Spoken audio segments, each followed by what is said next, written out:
I'm Heledd Rothley Law. Today I'm delighted to have Sabita Ravi coming in to talk to me. Sabita from Quartet.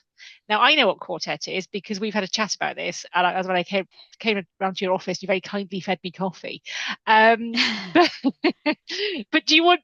Let's start with what is Quartet? Why are we chatting today? Well, we're chatting, Heleth, because you did a call out, and I was like, I want to be on this. But I think we'll go about what Quartet is in a roundabout way. So if we start with what a community foundation is, because Quartet is a community foundation, and there's one of several hundreds across the world. So that would probably be a good place to start. A great place to So start. community foundations, my understanding is that they started in America over 100 years ago in Cleveland, Ohio, to be specific. And so Cleveland has the oldest community foundation in the world and is one of the largest in the world now. And really, it was about how local people can make a difference to their local communities, but over a sustained period of time. So rather than just giving one-off donations of support, how can they do it over a longer period sustainably to make sure that some of the issues that we're facing people can be looked at kind of over that time period. So that was kind of the beginning, and more or less I think community foundations stick to that. So it's about longer term change and looking at the very often the systemic reasons why we're facing the issues that we are facing today.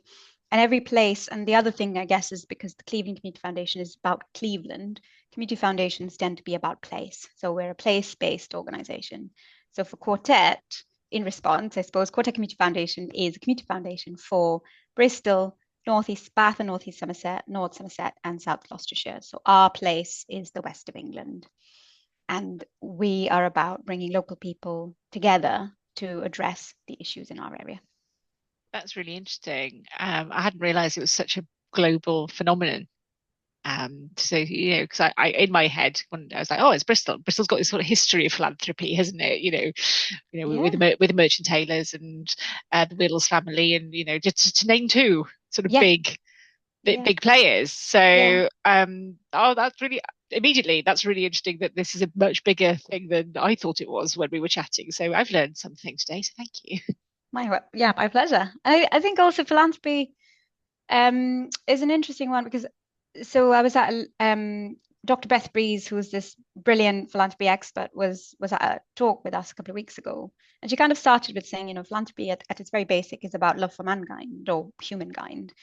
That's its Greek roots as the word, and I think that's true as it's true today as much as it was back then. So it's really about helping somebody that you don't know. And it has a long history dating back, hundreds and hundreds of years. And it comes in different shapes and sizes. So, faiths around the world have a huge history of philanthropy. Philanthropy as we know it today, or the way that we see it, is a little bit different, perhaps, to what was, even 100 years ago. But the concept of supporting people in your local area is time immemorial, as they say.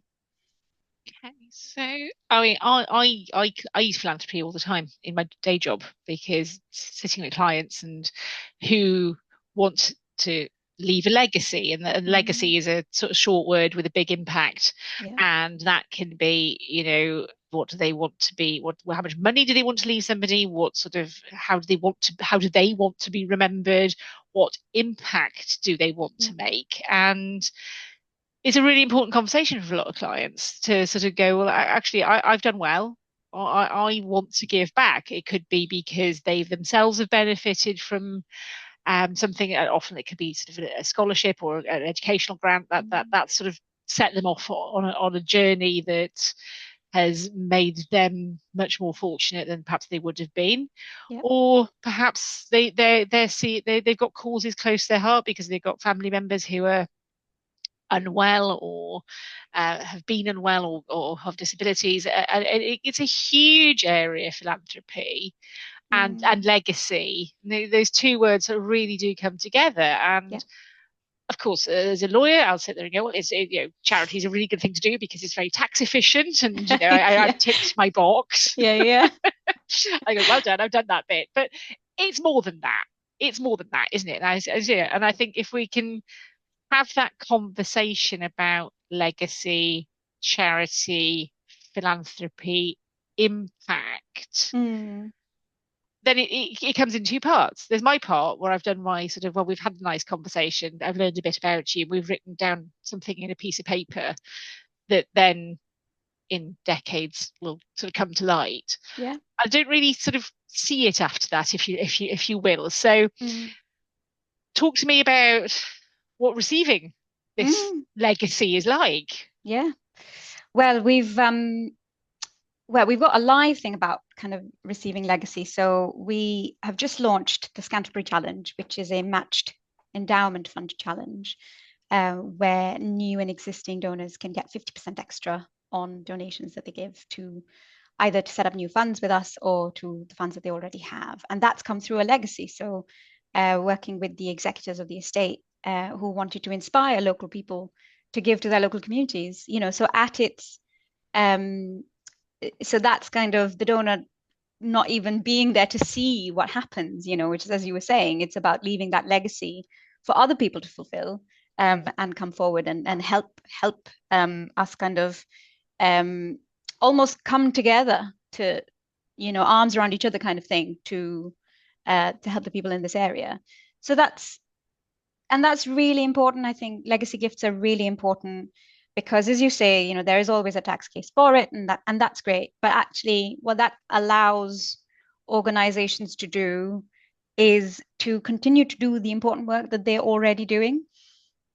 So we've got, we live in a difficult society sometimes. There's disadvantages, there's vulnerabilities, there's marginalization, there's lots of people who don't have the opportunity to fulfill their potential. And almost all charities, certainly all of the ones we support, are really working to address those in one way or another.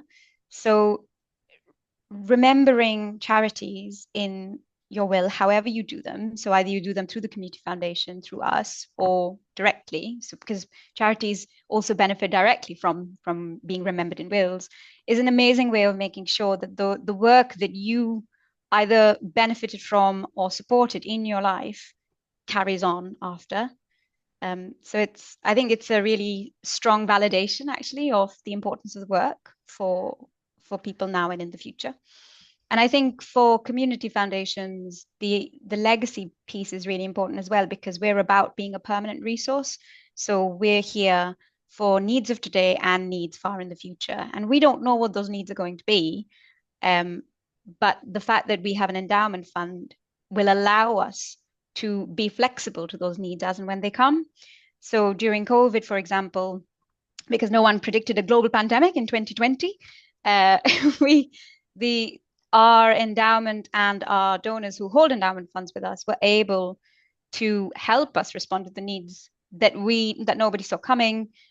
We did, food hubs. We did befriending services. We funded befriending services for organizations, stuff in outdoors areas because that was what you were allowed to do.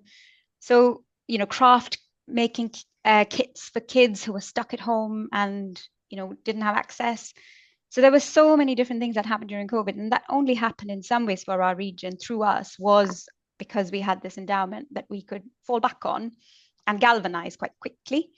And it's not to say that I believe that philanthropy is a multi-dimensional field that, you need a little bit of everything. You need funding for the needs of today, you need funding for the needs of tomorrow.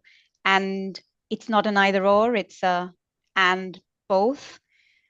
And I think we do have the ability to do that. So we are here for the needs of today, but we've got an eye to the future. We're thinking in decades, we're thinking in long term.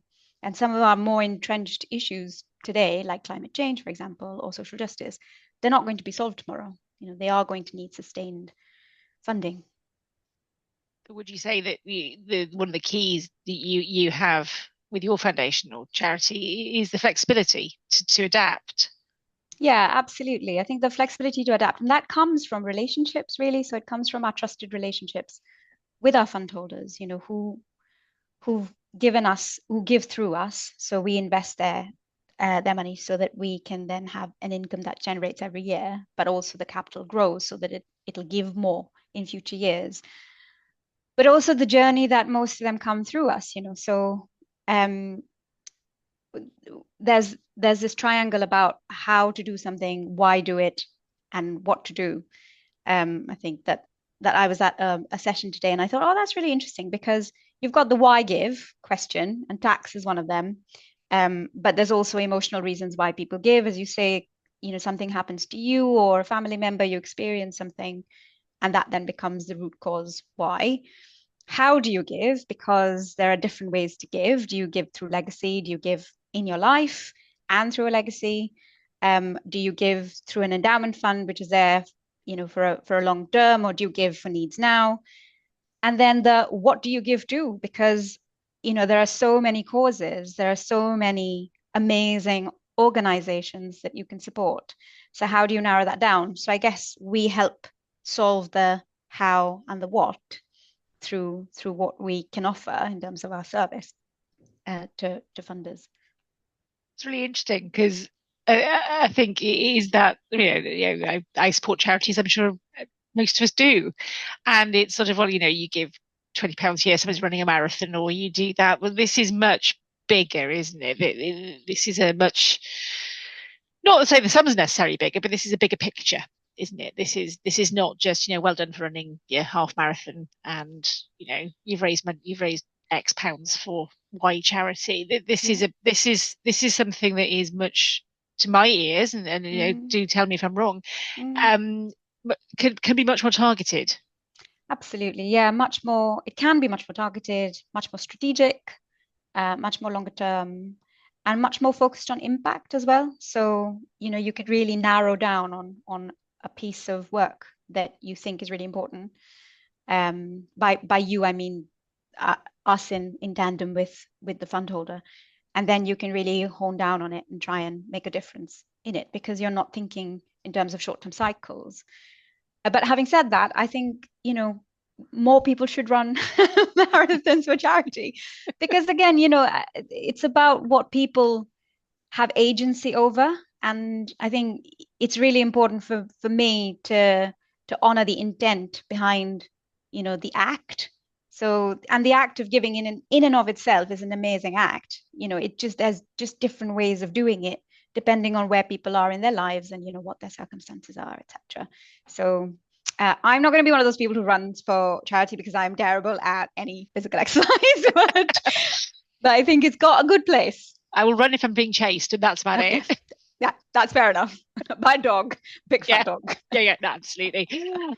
So what conversations should we be having? As I say, I mean, with my lawyer hat on, I go, Yeah, yes, do this. It's tax efficient. But what conversations do you wish we were having about the charitable donation, the futures, all the stuff that you're yeah, doing? yeah. I mean, you already do quite a lot of it, Health. So, there's the first thing is to say thanks to you and all the lawyers like you who already talk to their clients about charitable giving, whether or not for tax reasons, which is a valid reason. But the fact that it's already a conversation is a huge first step because I think what we know from research is that more wealth holders want to talk about charitable giving, want to talk about philanthropy, but they don't necessarily get that from their financial advisors. So there's a bit of a disconnect, I suppose. And so what we want to do is encourage financial advisors to talk to their clients about philanthropy. You don't have to know all the answers because no one really does. But if you can have that conversation, and if it feels like actually the person is wanting to give to this area in the west of England, say, then kind of invite us in to have a conversation with them, and we can help them work out what the best route is. But to have that conversation in the first place would be amazing. Opening doors, I suppose. Yeah, yeah, absolutely. And I think it can is also about values. I think, most my understanding of a lot of kind of private client work is really it's about relationships. It's about trust. It's about really understanding who that person is and knowing what their values and what they stand for. And that's exactly the same for us, So we work from where that person is at and what means the most to them. So I think if you're talking to them about charitable giving and their values, your connection with them is deeper somehow because it's beyond transactional. Because it's not just about, as you say, it's not just about tax. There's all other stuff that's happening under the surface that you can talk about when you talk about what it means to make an impact in your local community or what it means to give to your local area. So I guess for me, it'll be about deepening relationships with clients, for lawyers like yourself, knowing that you've got someone that you can ring to say, I've got this person and they want to do this. Is this feasible? Is this not feasible?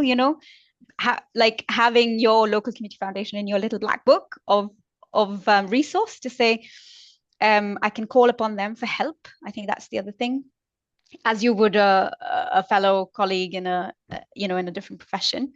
Um, and I guess the third thing is about business sense, I guess, because we're hearing that a lot of millennial heirs want to do more work with private client kind of solicitors, wealth managers, IFAs who help their family with their philanthropy. So I guess in terms of that succession planning and that working with the next generation who are really values based and who do want to make a difference in the world today, this is a really great way of having that conversation and facilitating that actually for them as well. Yeah, we all love phone a friend. It's very important, don't we? Yeah, yeah. But that's really interesting that, as you say, that values-based living and the values-based, what the next generation, coming through is going to look like is going to be very different. And we're hearing about all the generations all the time, aren't we? We go from silent to boomer to Gen Z to everything in between. And I don't talk about where I sit because I just think that I just don't let that slide. Why label yourself? Exactly. Everybody else. But if it is something that that people are benefiting from and then want to perpetuate that's fantastic, isn't it? That's a really lovely positive impact that money's had and is going to continue to have. Exactly. I think that continuity piece is so important because I think so. We have that with our funds where those endowment fund holders can nominate a successor generation to take on their fund, and it's really touching actually when you're in meetings in multi-generational meetings or meetings where that baton has been handed on, and you can see this next generation really wants to honor the kind of desire of and the ambitions and the aims of the original um, person. So that could be a parent or an associate of some sort. But that actually they want to put their own mark on it as well. They want it to be for them as well. So that transition is really lovely to see because that's that for me is at the root of it. You're taking something on from someone else that someone else set up. You're keeping that as a memory for them, but you're also molding it for today. And then if you leave it to your next generation, they'll mold it to their today, whatever that might look like. And that continuity seems so amazing because none of the problems that we face today have disappeared in the 37 years that Quartet was set up. They're still the same at their root cause. They're different, they manifest differently. The themes ebb and flow sometimes, or the focus changes. But inequality, I suppose, is the underlying theme, and it's always been there, hasn't it? It has, and again, I'm going to come back to something that's particularly Bristol based, and sorry to anybody who doesn't know any of this. So it's a short education piece. We've got quite an interesting bunch of long-standing sort of philanthropy sort of donors, haven't we? If you look at the Wills family and all the money that went into the university, but it came off the back of tobacco and slavery. And then we've got the infamous Colston. And if anybody doesn't know about the Colston statue toppling, you should go and check it out. But actually, Colston is a big name in Bristol because there was a lot of philanthropy behind that. When we look at the almshouses and the schools and the endowments, we have the merchant venturers. Yeah. And I think it's interesting that there's this possible tension between where the monies may have come from and how that is then now used. Because Yeah. if it hadn't been, I mean, I don't know, anybody knows me, I'm a graduate of Bristol University, entirely funded by the Wills family, and my degree was in the Wills building. There's You no know, escaping for there's you no out. It was escaping all it. there. I like a stick of rock. And you sort of go, oh, I got an education because of that. But if you Yeah. sort of unpeel a bit, you go, Yeah. oh, well, tobacco's not great, is it? We know it now, Yeah. all the health issues. Then we peel back a bit further, we go, oh, and then of course we have the Fry family with, Yeah. The chocolates. with chocolates, Yeah. and again, sugar and savory. So, Yeah. Bristol's got this very tense, I think, Mm. relationship with philanthropy Mm. and where how that money's come about. And Yeah. I just think it's how do you balance those tensions? It's really interesting. So, and I think for me, it's very topical as well because I'm reading a book called Empire Land. I don't know if you've come across it, but No. it's by Satnam Sanghera, and it's basically trying to make sense of empire, and what that means today, and how much do we really know about it, and how much do we want to know about it, and how much have we selectively forgotten. So for me, as someone who was born and raised in India, in post-colonial India, it's fascinating because it's telling me a lot about the stuff that I didn't necessarily know or learn when I was in school. Um, as Britain's my adopted home, it's telling me more about that. And as you say, Bristol has got a really complex past actually with some of these issues as having been a port and being involved in, and the transatlantic slave trade. And I I have to be honest and say that I do grapple with that. You can't be in this space without trying to unpick your own sense of what that means and how that fits with your kind of values as well. But I'm reminded, I suppose, is that the act of generosity, not necessarily thinking about historical generosity, because that's a more complex picture and has a lot of other things underlying it around, who. Because I was reading about Colston and it said the statue was actually established, or what's it called, erected 200 years after his death by somebody else. So there's all of that nuance around who did it, why, and what was the agenda and stuff like that. That's not always really visible, and is really complicated. But sorry, but I guess I'm reminded about the fact that people who today, the people who give don't have to give. There's no legally binding reason they have to give. You're giving because you want to give. Obviously, the tax stuff is there, but beyond that, and once people give, they very likely continue to give because they can see the good that the giving does. And this for me is the main thing as well, is that giving does bring joy. People feel really happy about having done something quite good for other people that they don't know.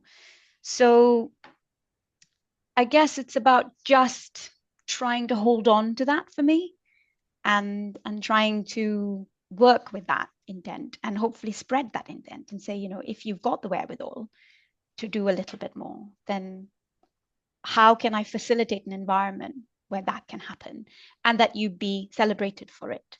And I'd make a plug for Beth Rees's In Defense of Philanthropy, because she is very much talking about the criticisms of philanthropy and how do you square that circle? Because people who do give get a lot of stick. Does that mean that'll reduce giving? Because people will feel like, well, if I'm being criticized for it, why should I give? But actually, giving is really essential to a thriving voluntary and community sector, because we wouldn't be able to have half the resources that we have, and we wouldn't be able to fulfill the potential for people if we didn't have that giving. So it does play a really, really important role. Yes, we could give better. Yes, we could give more efficiently. Yes, we could give more thoughtfully. And that's what we're here to help people with. But to give is a really great thing. I think what a lovely note to end on. Spreading joy, Yeah, giving, yeah, spreading joy. We all know it's it's hugely important, and I've learned so much in just this chat. And I know we've talked about this before, but um, I think uh, opening the door, having the dialogue, and giving joy. Yeah. What more could you want? What more could you want? So, thank you ever so much. It's been an absolute pleasure hearing about you and talking to you. And we should be sure to send people in your direction. Amazing. Thank you. It's been lovely speaking with you. Thank you very much.